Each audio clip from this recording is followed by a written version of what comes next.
السلام علیکم ورحمۃ اللہ وبرکاتہ۔ جہاں بھی رہیں خوش رہیں، آباد رہیں، شاد رہیں۔ پروردگار عالم ہم سب کو حفظ امان میں رکھے، امام زمانہ کی ضمانت میں رہیں انشاءاللہ تعالی۔ آپ حضرات کی خدمت میں آج انشاءاللہ اسی انداز سے پھر مبارک رمضان کے سلسلے سے ایک گفتگو، اس کے بعد پھر انشاءاللہ اپنے سلسلے کو لے کر آگے بڑھتے ہیں۔ خدمت میں آپ کہہ سکتے ہیں کہ سب سے پہلے یہ ماہ مبارک رمضان اتنا امپورٹنٹ مہینہ ہے جس میں عبادت کرنے کے لیے پروردگار عالم نے بہترین موقع فراہم کیا ہے، اور یہ نعمت رمضان کی دوسرے قوموں کو نہیں دی گئی۔ جب ایک مرتبہ کما کتبہ من قبلکم جب آیا کہ پہلے بھی ملتوں کے اوپر روزے فرض کیے گئے تھے، کتبہ علیکم الصیام کے بعد، تو ایک مرتبہ چھٹے امام نے ارشاد فرمایا کہ اس زمانے میں انبیاء کے اوپر روزے فرض تھے، امت کے اوپر روزے فرض نہیں تھے۔ یہ تو تحفہ ملا ہے امت محمدی صلی اللہ علیہ وآلہ وسلم کو، کہ جس کے ذریعے سے پروردگار عالم آپ کو ایک مرتبہ بہترین چانس عنایت کرتا ہے۔ اسی سے ملتی جلتی چند چیزیں ایسی ہیں کہ جو آپ کی خدمت میں پیش کرنا چاہتا ہوں، جس میں امام حسین علیہ السلام کی روایت ہے کہ اس کائنات میں کہ لقد خواب من رضی دون بدلا، جس نے بھی اللہ کے علاوہ کسی اور سے دل لگایا تو اس نے جو ہے اپنے لیے نقصان کا سودا کیا ہے۔ نقصان کا سودا اس اعتبار سے ہے، اس کو مانو کہ جو آپ کو وہ دے کہ کائنات میں کوئی نہ دے سکے، وہ ہے اللہ سبحانہ و تعالی۔ امام حسین نے اللہ سبحانہ و تعالی سے معاملہ کیا۔ اللہ نے جو نعمت دی ہے، امام حسین نے امتحان دیا اپنی محدود قوت کے ساتھ، اللہ نے امام حسین کو اس کی جزا دی لامحدود قوت کے ساتھ، کہ آج کائنات کے ہر گوشے میں یا حسین ہو رہا ہے۔ آپ نے دیکھا اگر کوئی بھی ایز اے پریکٹیکل اس انداز سے قریب ہو جائے اللہ کے، تو پھر اللہ کیا عنایت کرتا ہے، کوئی روکنا چاہے نہیں روک سکتا۔ جمی کارٹر نے ایک مرتبہ شاہ سے کہا تھا کہ ہم دیکھنا چاہتے ہیں کہ یہ محرم کیسے مناتے ہیں، مگر ہاں کسی کو پتہ نہ چلے، کسی بلڈنگ میں چھپ کے میں بیٹھ کے دیکھتا رہوں، جبکہ اس زمانے میں وہ پریزیڈنٹ تھا۔ آیا اس نے چھپ کے جناورہ تمام عزاداری کو دیکھی، 10 محرم کی جلوسوں کو دیکھا، اور ایک مرتبہ آخر پہ بادشاہ سے یہ جملہ کہا کہ اس قوم سے کبھی مت بھیڑنا، اس قوم سے بھیڑو گے تو ناکام ہو جاؤ گے، برباد ہو جاؤ گے۔ کہا کیوں؟ وجہ کیا ہے؟ کا وجہ یہ ہے کہ ان کے لیڈر 1400 سال پہلے انہوں نے یہ قربانی دی تھی، یہ امتحان دیا تھا، یہ سانیہ ہوا تھا، مگر یہ آج بھی ایسا منا رہے ہیں کہ جیسے کہ آج ہی ان کے ساتھ ہوا ہے، آج ہی ان کے ساتھ ہوا ہے۔ اس لیے اس قوم سے کبھی مت بھیڑنا، چونکہ اس کے لیڈر زندہ ہیں، اور جس کے لیڈر زندہ ہوتے ہیں اس کو کوئی نقصان نہیں پہنچا سکتا۔ پھر امام حسین علیہ السلام نے ارشاد فرمایا ماذا وجد من فقدک من الذی فقد من وجدک۔ کیا بہترین جملہ ہے امام حسین کا، اللہ سے قریب ہونے کے لیے ماہ مبارک رمضان کا ایک تحفہ ہے، جس میں امام حسین فرماتے ہیں کہ جس نے تجھ کو پا لیا ماذا وجدک من فقدک، جس نے تجھ کو پا لیا اس نے کیا کھو دیا، جس نے تجھ کو پا لیا اس نے کیا کھو دیا، ومن الذی فقد من وجدک، جس نے تجھے کھو دیا اس نے کیا پا لیا۔ یعنی اگر آپ نے اللہ کو پا لیا تو اس کائنات میں آپ کامیاب ہو گئے۔ اللہ کے حکم کے اوپر اگر آپ نے عمل کر دیا، ہم نے عمل کر دیا، تو ایک مرتبہ ہم کامیاب ہو گئے۔ اگر ہم نے اللہ کے حکم کے اوپر عمل نہیں کیا تو ہم لاکھ پیسے والے ہو جائیں، لاکھ بڑے بنگلے والے ہو جائیں، لاکھ اچھی گاڑی والے ہو جائیں، ہم نے اب سب کچھ کھو دیا ہے۔ امام حسین کے اس قول کے مطابق آپ ایک مرتبہ نظر تو کریں، جس میں امام حسین ایک جگہ ارشاد فرماتے ہوئے نظر آتے ہیں۔ تیسری حدیث امام حسین علیہ السلام کی ہے، ما خلق اللہ من شیء الا ولہ تسبیح یحمد بہ ربہ، کہتے ہیں کہ کوئی بھی چیز اللہ نے ایسی خلق نہیں کی ہے الا یہ کہ وہ تسبیح کر رہی ہے، یحمد بہ رب، اللہ کی تسبیح کر رہی ہے. آپ ایک مرتبہ نظر تو اٹھا کے دیکھیں، یہ درختوں کا جو ہلنا ہے، یہ درختوں کی ہلنا نہ سمجھیں آپ. یہ پتوں کا جو ہلنا ہے یہ ہلنا نہ سمجھے، بلکہ یہ اس کی تسبیح ہے. چھٹے امام نے ارشاد فرمایا کچھ ایسے ہیں کہ جو ہمیشہ رکوع میں ہیں، کچھ ایسے ہیں کہ جو ہمیشہ سجدے میں ہیں، کچھ ایسے ہیں جو ہمیشہ تشہد کی حالت میں ہیں. اس مخلوق میں سے لوگوں نے پوچھا کون سی چیز ہے مولا ذرا بتائیں تو چھٹے امام نے ارشاد فرمایا کہ وہ جو بڑے درخت ہیں وہ ہر وقت قیام میں رہتے ہیں اور اللہ کی عبادت کر رہے ہوتے ہیں، جو بالکل سیدھے سیدھے ہیں، جیسے مثال کے طور پر جس کو بولتے ہیں ناریل کا درخت ہے وغیرہ وغیرہ. کچھ ایسے درخت ہیں، کچھ ایسے مخلوق ہیں جو ہر وقت رکوع میں ہوتے ہیں. کہ وہ کون ہے؟ کہ جیسے گائے بھینس وغیرہ بکرے وغیرہ وہ ہر وقت رکوع کی حالت میں ہوتے ہیں. کہ وہ جو چھوٹے درخت ہیں وہ تشہد کی حالت میں ہوتے ہیں. کچھ ایسے ہیں جو ہر وقت سجدے میں رہتے ہیں. کہ وہ مخلوق جو سانپ ہیں جو زمین پر لیٹ کر چلتے ہیں وہ ہر وقت سجدے الہی میں رہتے ہیں. ذرا سوچیں یسبح للہ ما فی السماوات و ما فی الارض. سورہ جمعہ میں بھی اسی انداز سے ارشاد ہوا کہ جو بھی اس کائنات میں ہے سب کی سب تمام کی تمام چیزیں اللہ کی تسبیح و تحلیل میں مشغول ہے. اب مخلوق خدا جو انسانوں سے مفضول ہے وہ تسبیح و تحلیل میں رہے، اور جو بندہ اشرف المخلوقات ہے وہ تسبیح و تحلیل سے دور ہو جائے تو ذرا خود بخود وہ نیچے آنا شروع ہو جاتا ہے. یہ چیزیں جناب بلند ہونا شروع ہو جاتی ہیں. ایک شعر یاد آیا، فارسی کا شعر ہے، ان ہمیں نقش عجب بر سر دیوار وجود، ان کے باور نہ کند نقش بود بر دیوار. فرمایا شاعر نے بڑی اچھی بات ان حدیثوں کو دیکھنے کے بعد، مطالعہ کرنے کے بعد، ان ہمیں نقش عجب، یہ جو کائنات کا نظام ہے ذرا غور تو کریں. کیسے سورج نکل رہا ہے، کیسے سورج ڈوب رہا ہے، کیسے رات ہو رہی ہے، کیسے دن ہو رہے ہیں، کیسے ستارے چمک رہے ہیں، کیسے یہ درخت چھوٹے تھے بڑے ہو گئے، یہ کیسے ہوائیں چل رہی ہیں، کیسے یہ سمندر کا نظام سب کچھ چل رہا ہے. اس کو غور تو کریں. کہتے ہیں ان ہمیں نقش عجب، یہ جو تمام نقوش آپ کو نظر آ رہے ہیں، جو سسٹم چل رہا ہے، عجب کا لفظ استعمال کے بر سر دیوار وجود، جو وجود کے اوپر آپ کو نظر آ رہے ہیں سامنے، ان کے باور نہ کنات نقش بہت بر دیوار.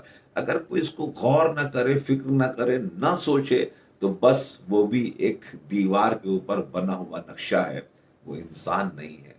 اب اگر مشرف مخلوقات ہیں تو ان چیزوں کو دیکھنے کے بعد آپ کو سوچنا پڑے گا کہ یہ کیسے سورج نکل رہا ہے، کیسے شام ہو جا رہی ہے، پھر یہ رات میں تبدیل، پھر یہ صبح کیسے ہو جا رہی ہے، یہ پرندے کیسے کیا کر رہے ہیں، یہ سمندر میں معاملہ نظام. ایک مرتبہ غور تو کریں، فکر کریں. آپ اللہ نے آپ کو عقل دی ہے، اشرف المخلوقات ہے. اگر آپ نے غور نہیں کیا تو بقول اس شاعر کے کہ خود بخود آپ ایک پتلا ہیں، نقش ہیں جو زمین پر نہیں بلکہ دیوار پر بنے ہوئے ہیں، اور کوئی فائدہ آپ کا اس دنیا میں آنے کا نہیں ہوا. اگر آپ اللہ سے قریب ہو تو یہ ماہ مبارک رمضان بہترین موقع ملتا ہے. بہترین آقا یہ قاضی کے لیے ملتا ہے کہ کبھی کبھی بہت روتے تھے. جب ان لوگوں نے ان سے پوچھا کیوں رو رہے ہیں آپ، تو کہا کہ چونکہ بعض روایتوں میں نے دیکھا ہے کہ نماز جنت میں نہیں ہے، یہ صرف اس دنیا تک ہے نماز. جیسے کہ میں نے کہا پرانے زمانے میں روزے نہیں تھے، صرف انبیاء کے لیے تھے، یہاں امت کے لیے ہے. یہ تحفہ سب کو ملا ہے رسول اللہ صلی اللہ علیہ وسلم کے تصدق سے. اسے جنت میں روز نماز نہیں ہے.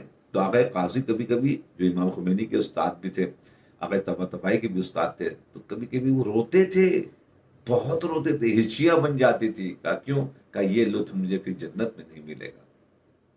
بہت سے لوگ ایسے ہیں کہ ایک آیت اللہ خرم آبادی کے سلسلے میں سنا کہ وہ جب مشہد آتے تھے تو برف فیلے زمانے، وہ زمانے حرم بند ہو جاتا تو چھت کے اوپر جا کے ایک مرتبہ وہ رکوع کرتے تھے، تو جو کلید بردار ہوتا تھا وہ بند کر کے چلا جاتا تھا. جب صبح نماز کے وقت وہ پہنچ رہا ہے تو دیکھ رہا اسی حالت رکوع میں کہ ان کے پیٹھ کے اوپر کچھ برف بھی جنا والا جم گئی. اب وہ مستقل کہہ رہے سبحان ربی العظیم و بحمدہ. تو لوگوں دوستوں جب بھی کوئی اللہ سے لا لگا لیتا تو پھر اللہ اسے بہت بلند کر دیتا ہے. اس میں سے ایک روزہ ہے ایک مہینے میں بہت سی عادتیں، عبادت سے انسان قریب ہو جاتا ہے، حرام سے انسان بچ جاتا ہے۔ ایسے ہی اگر کسی کو بلند ہونا ہے، اپنے کسی مقام پر پہنچنے، تو نماز شب کی عادت ڈالے۔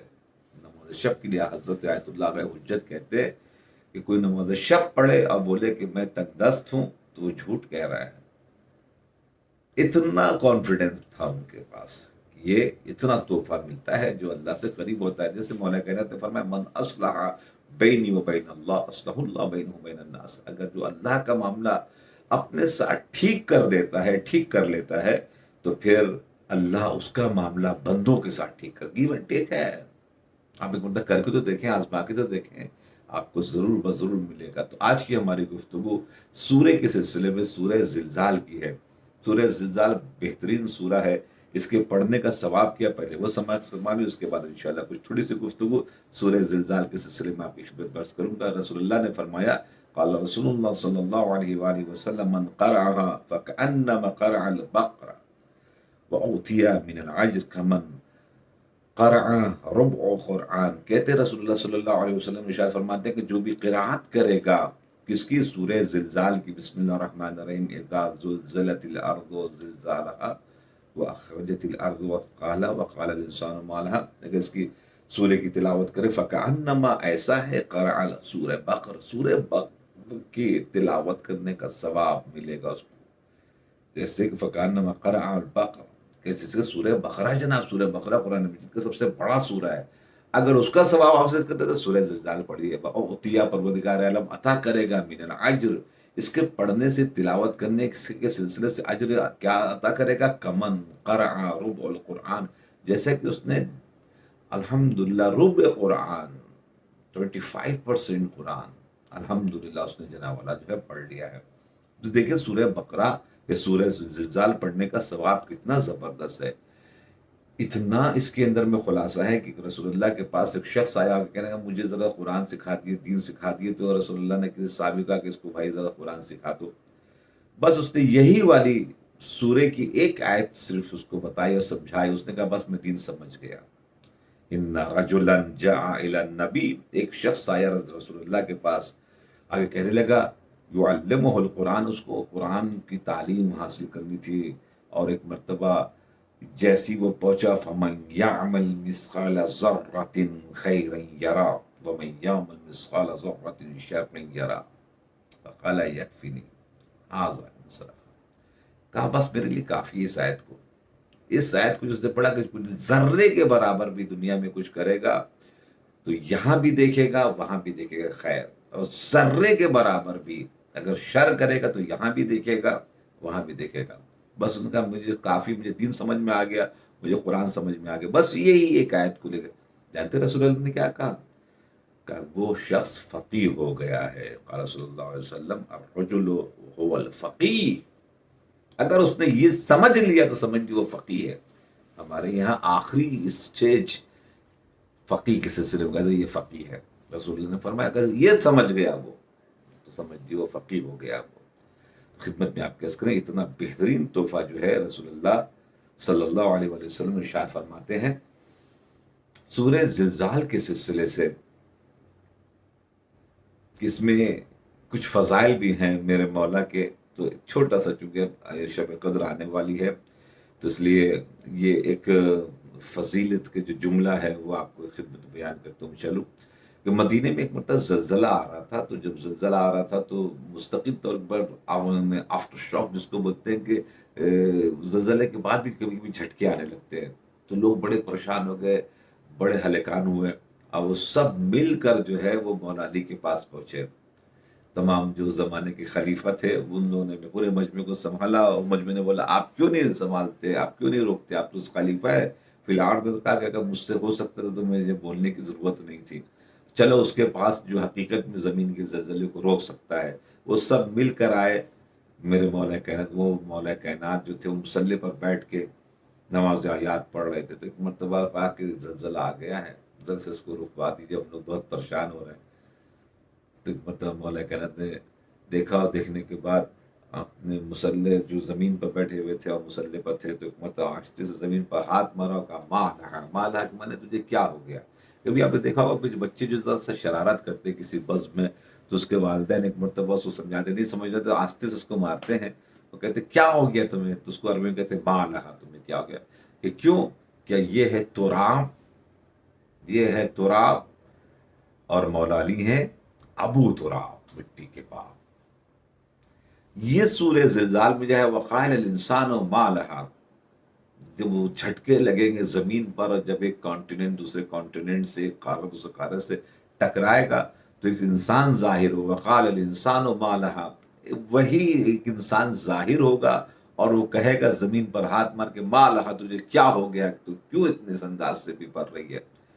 تمام مفسرین نے، ہمارے علماء حقہ کے، انہوں نے بتایا کہ یہ انسان سے مراد مولا متقیان امیر المومنین علی ابن ابی طالب علیہ السلام ہے، کہ وہ ظاہر ہوں گے، اور ظاہر ہونے کے بعد اس زلزلے کو وہ روکیں گے. اللہ اکبر. آئیے اتفاق سے آج ہماری گفتگو دعائے افتتاح کی ہوتے ہوتے کچھ اس مراحل کے اوپر پہنچی ہے جہاں پر ہمارے 14 معصومین کے اسماء مبارک کا ذکر آ گیا ہے. اب انشاءاللہ تعالی آپ حضرات ہمارے ساتھ ساتھ چل رہے ہیں، تو اب ہم لوگ اختتامی مراحل کی طرف آگے بڑھ رہے ہیں. کل انشاءاللہ ہماری گفتگو شب قدر کے سلسلے میں ہوگی. آج خدمت میں آپ کے عرض کریں کہ وہ 14 ایک عظیم تحفہ ہیں کہ چھٹے امام نے ارشاد فرمایا کہ جب کوئی بندہ مومن اس دنیا سے جاتا ہے تو اس کو 2 نعمتیں ملتی ہیں. 2 نعمتیں ملتی تھی. کہا کون سی 2 نعمتیں؟ 10 مرتبہ اس نے پوچھا، ہم آگے چلے جا رہے تھے. 10 مرتبہ رکے، کہا کہ تو نے پوچھا نا وہ 2 نعمتیں کیا ہیں مومنہ کو ملنے والی؟ کا ہاں مولا بتائیے 2 نعمتیں کیا؟ کہا 2 نعمتیں وہ ہیں کہ تم نے بہت دنیا میں بہت سے ستم سہے ہیں، بہت سے لوگ قربانی پیش کر رہے ہیں پاکستان میں ادھر ادھر، کبھی بم پھٹ رہا ہے تو کبھی گولیوں سے اڑا دیا جا رہا ہے، تو کبھی کچھ تو کبھی کچھ. یہ سب جو ظلم انسان مومنین کے اوپر ہو رہا ہے، صرف ان کا جرم یہ ہے کہ محب اہل البیت کیوں ہے. محب اہل البیت ہونے کا 1400 سال سے ہم تاوان دے رہے ہیں، محبان اہل البیت دے رہے ہیں. یہی کیا چھوٹی بات ہے شیعوں کے لیے. اور شیعہ صرف اگر اتنا کر لے کہ ان کی خوشی میں خوشی منائے، ان کے غم میں غم منائے، انشاءاللہ تعالیٰ اس کا اجر اس کا ملے گا. چیزیں کہ دشمن مکمل طریقے سے ان کو خراب کرنے کے لیے لگا ہوا ہے، مستقل طور کے اوپر پروکسیاں ہو رہی ہیں، مگر الحمدللہ کا یہ 2 صفت باقی رہ گئی، ان کی خوشی میں خوشی، ان کے غم میں غم، ان کے دشمنوں سے نفرت اور محبان اہل البیت سے محبت، اہل البیت سے محبت. یہی کافی ہے، یہی بہت بڑی نعمت ہے. یہ چوریاں ہو رہی ہیں تو اس کو سنبھل کے رکھیے گا معاملہ. اس کو یہ نعمت آپ کے ہاتھ سے نہ جائے گا، یہ چلی گئی تو پھر کچھ بھی نہیں بچے گا. جیسے مثال کے طور کے اوپر یہ پلانٹ اگر سورج کے پاس کھسک جائیں تو کہاں چلے جائیں گے کچھ پتہ نہیں ہوگا. ایسے ہی کوئی شیعہ اگر اپنے وجود سے اس 2 چیزوں کو نکال دے تو پھر وہ کہاں گم ہو جائے گا خود اس کو پتہ نہیں چلے گا. یہ 2 نعمت آپ کو بچا کے رکھے گی یہاں سے لے کے جنت تک کے سفر میں. تو آئیں وہ 2 نعمتیں کیا ملیں گی؟ تو چھٹے امام جب پوچھا تو اس امام نے فرمایا تو 2 نعمتیں یہ ہیں کہ جب روح نکلنے والی ہوگی ایک طرف مولا علی اور یہ رسول خدا کے کھڑے ہو جائیں گے، وہ دیکھ رہا ہوگا، زیارت کر رہا ہوگا، اور روح اس کی نکل رہی ہوگی. من یموت یرمی، میرے مولا متقیان نے فرمایا کہ جو بھی بندے مومن اس دنیا سے جائے گا پہلی میری زیارت کرے گا، اس کے بعد جنت والا جائے گا. تو الحمدللہ. پھر چھٹے امام نے فرمایا جیسی روح باہر نکل جاتی ہے پھر کیا ہوتا ہے کہ ہم 14 سامنے آ جاتے ہیں.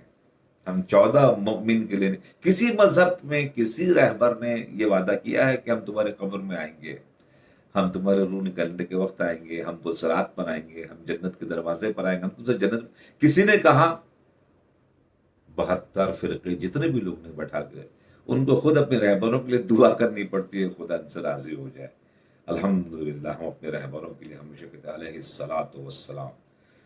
خدمت میں آپ کیا عرض کریں کہ اب درود و سلام شروع ہوتا ہے ہمارے 14 معصومین کے اوپر. دعا افتتاح میں جو امام زمانہ سے کہ اس انداز سے دعائیں کرو، اللہم صلی علی علی، صلاۃ و سلام ہو مولا متقیان کے اوپر، رحمت نازل فرما. امیر المؤمنین، جو امیر المؤمنین ہیں، یہ لفظ امیر المؤمنین کا لقب جو ہے رسول اللہ نے دیا، یہ صرف مخصوص ہے امام مولا متقیان سے. کچھ لوگوں نے چھٹے امام کو امیر المؤمنین کہا، نہ نہ نہ نہ یہ لقب مجھ کو مت دینا. امام حسین کو کس نے کہا نہ یہ لقب مجھ کو مت دینا. کہا کیوں؟ کہ یہ لقب مخصوص ہے میرے بابا سے. چھٹے معنوں کا یہ لقب مخصوص ہے میرے جس سے. اور رسول اللہ نے فرمایا کہ جو بھی اس لقب کو چوری کرے گا اس کا پیٹ کبھی نہیں بھرے گا. لاش بطنا، اس کا پیٹ کبھی نہیں بھرے گا. اور یہ لقب سب سے پہلے کسی نے چوری کیا، اس کا نام ہے معاویہ، جس کے سبب سے وہ بہت کھاتا تھا، اتنا کھاتا تھا کہ آخر میں روایت میں ہے کہ اس کا منہ تھک جاتا تھا، اور ایک مرتبہ اپنے منہ کو الٹا سیدھا کہنے لگتا تھا کہ تم تھک گئے، میرے جہنم نہیں بھرا. رسول اللہ کی وہ بد دعا سامنے آ گئی، چونکہ پہلی مرتبہ کسی نے اس لقب کو چوری کی. تو آج بھی یہ لقب مخصوص ہے امیر المومنین کا، مولا متقیان سے. اس کے بعد وسیع و رسول رب العالمین، وہ وسیع ہیں بلا فاصل بالعالمین، ہمارے رسول خدا جو اللہ کی طرف سے نبی ہیں، ان کے خلیفہ بلا فاصل ہے. یعنی انت بمنزلت راس من الجسد، یہ علی آپ کی نسبت مجھ سے ایسی ہے کہ جیسے جسم و سر اگر الگ ہو جائے تو وہ انسان زندہ نہیں رہتا. کوئی فاصلہ جسم اور سر میں نہیں ہوتا، جو فاصلہ کرے گا وہ قاتل ہو جائے گا. عزیزان گرامی، کہا اے علی آپ سر ہیں، میں جسم ہوں، آپ سے مجھے کوئی جدا نہیں کرے. اسی لیے ہم اذان کا وخلیفتہ بلا فاصل عبدک و ولیک، آپ اللہ کے بندے ہیں. میں نے کل بھی کہا تھا بندہ ہونا بہت بڑی بات ہے، اور ولی ہیں، اللہ کے ولی ہیں. جیسے کسی دشمنی ہوتی ہے نا، یا کسی چیز کو گرانا ہوتا ہے کہ کیا پانی وانی کی بات مت کرو، تو پانی کے معنی وانی کے معنی نہیں ہے. گلاس ولاس کی بات ہے، گلاس کے معنی ولاس کے معنی نہیں ہے. کمرہ ومرہ کی بات ہے، کمرے کے معنی ومرے کے معنی نہیں ہے.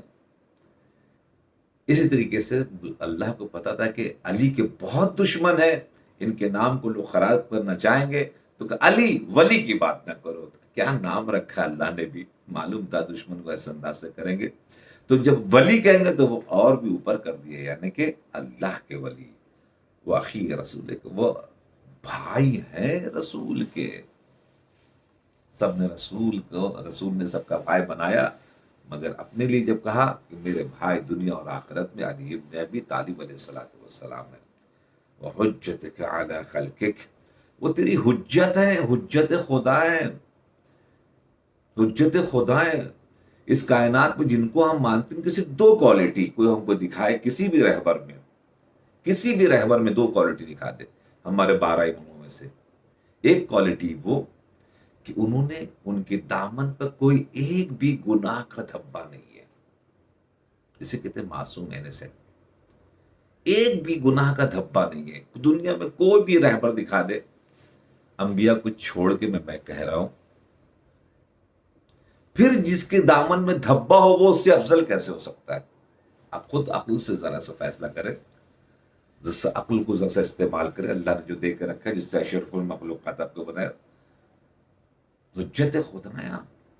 دوسرے جو ایک کوالٹی ہے، وہ کوالٹی ذرا سا کوئی دکھا دے کہ کسی کے پاس موجود ہو یہ کوالٹی. دوسرا وہ کہ کبھی بھی انہوں نے کہا کہ ہم اس سوال کا جواب نہیں جانتے، اس سوال کا جواب نہیں جانتے. کبھی بھی کہا ہو، کبھی نہیں کہا. دنیا میں کوئی ایسا لیڈر بتا دیجئے ان 12 کے علاوہ، 14 کے علاوہ، کہ جن کے پاس سوال کیا ہو اور کبھی انہیں نہیں کہا کہ ہم کو یہ سوال کا جواب نہیں آتا. ہزاروں مرتبہ کہا کہ اگر علی نہ ہوتے تو ہم ہلاک ہو جاتے. عالم امت جو ہے رسول اللہ کا یہی ہے، علی ہے. تو پھر کیسے مثال کے طور پہ اوپر ان سے لوگوں نے افضل کر دیا؟ ذرا عقل کو استعمال کریں، ذرا سوچیں، ذرا فکر کریں. آج بنی عباس بنی امیہ نہیں ہے، کم سے کم سوچنے کا تو مقام ہے نا جناب. حجت خدا ہے، کوئی آپ کا استاد نہیں ہے. تو پھر کہاں سے سلونی کا وعدہ کر رہے ہیں؟ کہاں سے یہ نہج البلاغہ آ گئی سامنے، اتنی بڑی بڑی کتاب. اقوال ایسے ہیں کہ لوگ حیران ہیں. تو بھائی پیسے کے سبب سے، تخت و تاج کے سبب سے اگر حکومت، تو پھر فرعون کو بننا چاہیے تھا، وہ تو اس سے زیادہ پیسے والا تھا، اس سے زیادہ طاقتور تھا. حامان کو بننا چاہیے تھا. کیوں نہیں حامان و شداد و فرعون کو جانے والا مانتے؟ تخت و تاج نہیں بلکہ علم و تقوی. الحمدللہ جی اللہ کے نمائندے ہیں. نص قرآن ہے قدیر کے سلسلے سے، وہ آیات کل کبرا، وہ ایک اللہ کی بہت بڑی نشانی ہے یہ آیت کبریٰ، یہ آیت میں نشانی کبریٰ بہت بڑی نشانی ہے، جو میں نے بھی آپ کو ایک دو صفت بیان کی۔ عبادت کرنے پر آئے تو کوئی ایسی عبادت نہیں کر سکتا۔ اللہ اکبر، ہزار ہزار، اب شب قدر میں 100 رکعت نماز ہوتی ہے، لوگوں کی حالت خراب ہو جاتی ہے، ہزار تکبیر سنتے تھے لوگ۔ الحمدللہ عبادت ایسی ہے۔ اور نبی عظیم، نبی عظیم جو قرآن مجید میں آئے، یہ وہ ہیں جس کو اللہ عظیم کہہ دے، جو فاتح خیبر بھی ہے، فاتح خندق بھی ہے۔ اگر آپ ہٹا تو لیجئے، جیسے مثال کے طور پہ بہت اچھا جملہ ہے کہ اگر باپ کو ہٹائیں تو دین جاتا ہے، جیسے نا خندق میں کہتا ہے کل ایمان جا رہا ہے، باپ کو ہٹائے تو ایمان جاتا ہے، دین است حسین، امام حسین کو اگر ہٹائیں تو دین جاتا ہے، تو باپ بیٹے کو ہٹائے تو ایمان اور دین دونوں جاتا ہے، تو پھر آپ کے ہاتھ میں رہ کیا جاتا ہے؟ یہ دونوں ایسی شخصیتیں ہیں، نبی العظیم وصلی علی صدیقۃ الطاہرہ، صدیقہ طاہرہ ہیں یہ، فاطمہ زہرا سلام اللہ علیہ۔ یہ لقب اللہ نے اہل بیت کو دیا ہے، رسول اللہ نے دیا ہے۔ تو پھر یہ صدیقہ طاہرہ اگر ہیں، صدیقہ کا مطلب کیا ہے کہ کبھی زندگی میں جھوٹ نہیں بولے۔ صدیقہ کا مطلب یہ ہے، صفت مشبہ ہے کہ جن کا پاسٹ، پریزنٹ اینڈ فیوچر تینوں زمانہ میں انہیں نے کبھی جھوٹ نہیں بولا، پاسٹ میں، حال میں بھی نہیں، مستقبل میں کبھی نہیں بولیں گے۔ صدیقہ ہے، صدیقہ طاہرہ۔ اسی لیے تو رسول اللہ مباہلے کے اندر لے کے گئے کہ چونکہ جھوٹے کے اوپر لعنت کرنی تھی، تو وہاں تو جمع کا صیغہ تھا، تعلن ابنانا اپنا وہ نسانا وہ نسا، تمام عورتیں جتنی سچی ہیں سب کو لے کر رسول کو اوپر واجب تھا کہ جتنی سچی عورتیں تھیں اس زمانے میں، اور رسول اللہ کی آخری زندگی کا معاملہ ہے، کوئی بھی نہیں بولا کہ یہ معاملہ مکے کا ہے یا ادھر کا ہے، نہ، آخری زندگی بالکل آخری کام ہے یہ۔ اس کا مطلب جس کو مسلمان ہونا تھا، جن کو بیویہ بننا تھا، جو کچھ تھا، وہ سب آ گئے تھے، تو پھر رسول کے اوپر واجب تھا کہ جو بھی گھر میں سچی عورتیں ہیں سب کو لے کے جائیں۔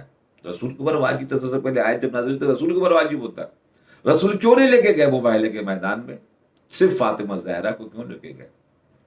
رسول کے اوپر ایک سوال ہوتا ہے، نعوذ باللہ استغفر اللہ، نہ لے جانا بتایا رسول اللہ نے کہ صرف صدیقہ فاطمہ ہے سلام اللہ علیہا، طاہرہ ہیں، ان کی محبت سے لوگ طاہر و مطہر ہو جاتے ہیں۔ صلی اللہ علیہ وسلم، فاطمہ الزہرا، فاطمہ زہرا ہے۔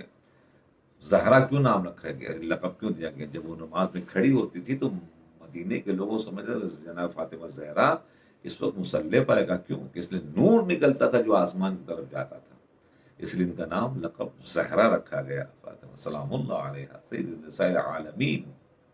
تمام جتنی بھی دنیا میں خواتین ہیں ان کی سردار ہیں، چاہے وہ مریم ہو، چاہے وہ سہرا ہو، چاہے وہ حوا ہو، سب کی سردار کا نام جناب فاطمہ زہرا ہے سلام اللہ علیہ۔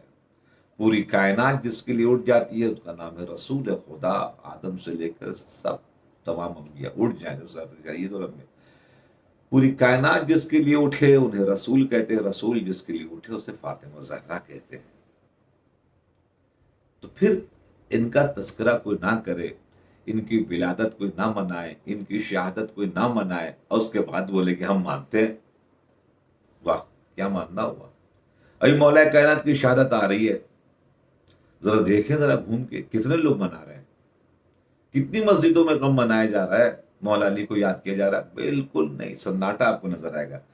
یہی افتخار ہے ہمارے مومنین کے لیے، یہی تحفہ ہے جس کو باقی رکھنا ہے، ان کے خوشی میں خوشی اور ان کے غم میں غم منایا جائے۔ صلی اللہ علیہ سبت و رحمہ، اور صلاۃ و سلام ان کے دو نواسوں کے اوپر، امامان خدا، جو دونوں امام ہیں جو ہدایت کرنے والے ہیں، ہدایت دینے والے، الحسن والحسین، حسن حسین ہے، سید شباب اہل الجنہ، جو جوانان جنت کے سردار ہیں۔ جنت میں جانے کا شوق تو سب کو ہے، مگر سردار جنت کو پہچانتے ہیں کہ نہیں؟ ابھی امام حسن کی ولادت گزری ہے، 15 رمضان کو کتنے لوگوں نے منایا مسلمانوں نے۔ جنت میں جانے کا شوق بہت زبردست ہے، سردار جنت کو نہیں جانتے، واہ۔ صلی علی ائمۃ المسلمین، یہ ہیں اصل میں امام کائنات کے، علی ابن الحسین چوتھے امام کو سلام، محمد ابن علی پانچویں امام کو سلام، جعفر ابن محمد، موسیٰ ابن جعفر، علی ابن موسیٰ، محمد ابن علی، علی ابن محمد، وعلی النقی والحسن ابن علی عسکری، حسن عسکری علیہ السلام، والخلف الہادی المہدی، اور بہترین نمائندے جناب امام علی، امام حسن عسکری سے امام علی نبی صلی اللہ علیہ وسلم کی ثبوت ہیں، حجتک علی عبادک، جو تیرے بندوں کے اوپر بہترین حجت ہے، وَمُنَائِكَ مِن بِلَادِكَ، اور تیرے شہروں میں تیرے امین ہیں۔ دوستو عزیزو، عظیم ترین تحفہ اللہ کی طرف سے، انشاءاللہ آگے پھر امام زمانے کو گفتگو سے شروع ہوگا، اور ہم انشاءاللہ آپ کی خدمت میں آئندہ بیان کریں گے۔ تو جناب مجھے خوش رہیں، آباد رہیں، شاد رہیں، اپنی عبادتوں میں ناچیز کو بھی یاد رکھیں، ہم بھی آپ کے لیے دعا کرتے ہیں۔ السلام علیکم ورحمۃ اللہ وبرکاتہ۔